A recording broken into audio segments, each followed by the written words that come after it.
All right, Bulgarian split squat. I want you to think of a Bulgarian split squat kind of like a single leg squat. So a huge mistake that a lot of people make when they're in their Bulgarian split squat is that they're leaning back and using this back leg as a form of support, and therefore they're kind of hurting their leg and making the Bulgarian split squat a little bit inefficient. So what I want you to think of is this is the leg that we're working, and this leg is just there for balance, if you want to call it that, and a little bit of support, okay? So we're really kind of leaning forward. You should almost be able to pick up your foot here versus leaning back and putting your weight on both legs. So if I'm leaning a little bit forward, I should be able to pick up my foot here. And then when I go down into the squat, I still have this ability to pick up my foot because all of my work is here in this working leg. So this foot is really only here for balance and stability, okay? So think of it that way. Let's talk about how to set up a Bulgarian split squat because this is a big issue for people as well. So this is the easiest way that I find to do it. I can pop up and know exactly my stance, but if you're not really sure, this is what I suggest. Put your foot on the bench where the bench is going to hit your ankle so that if you come down, you can bend right here and have it fit nicely in the ankle of your ankle. And you're going to sit back on your foot right here, okay? And then you're going to stick your other foot out perfectly straight and then come up, and that's your stance, all right? And then we're going to sit down into that squat and push out of it with that front foot. We're not pushing on the back foot, we're pushing on the front foot. Now, one of the things that people hate about Bulgarian split squats is, in my professional opinion, the inability to balance and do a lot of work. So people who are fine with doing a lunge hate when their foot is up and now they have to do a Bulgarian split squat, even though it's a very similar movement pattern. And the reason is because a lot of people really struggle with their balance and stability. So take the balance and stability element out of it a little bit, and this is how you can do that. So once you're up in that Bulgarian split squat position, feel free to lightly touch a wall or squat rack or anything that's in front of you as you go down and as you come up.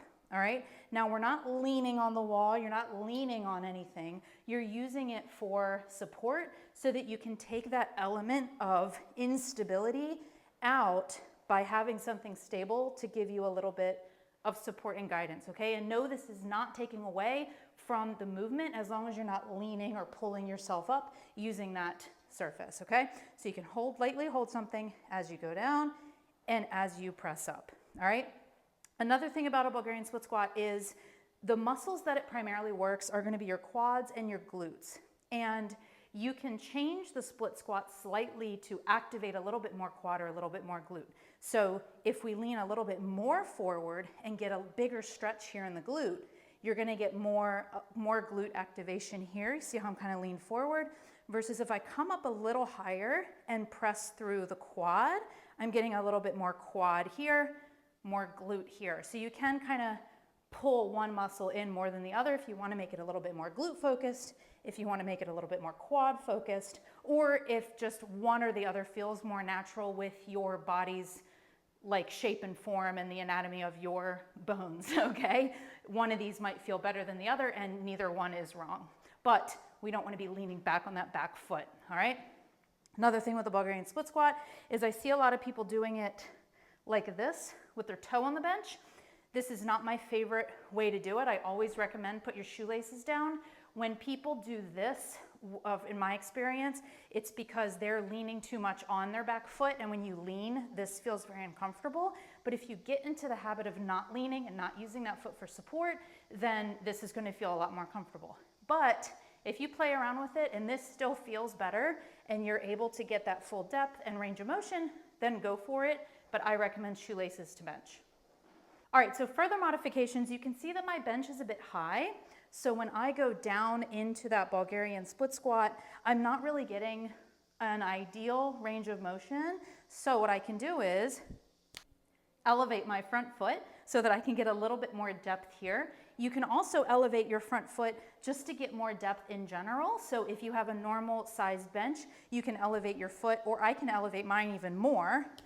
You can see how much more depth I have now having my foot even more elevated. So this is a modification you can do. If you're already pretty good at Bulgarian split squats and you want to create a little bit more depth, you can do that front foot elevated as well as the back foot elevated. Now, if you try all of these tips and you still just can't stand Bulgarian split squats, you can always do a lunge and work the exact same muscles, and you can elevate your front foot in a lunge as well to be able to get some more depth, but that's a topic for a different video.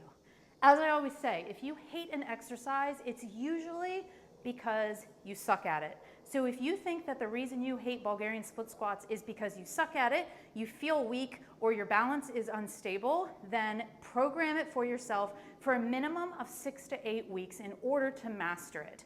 Once you master it, if you still hate it, you don't need to ever do it. There are other things that you can do. If it hurts, if there's any other reason that you can't do it, but try to overcome those things first, because a lot of times you'll end up falling in love with that exercise once you master it.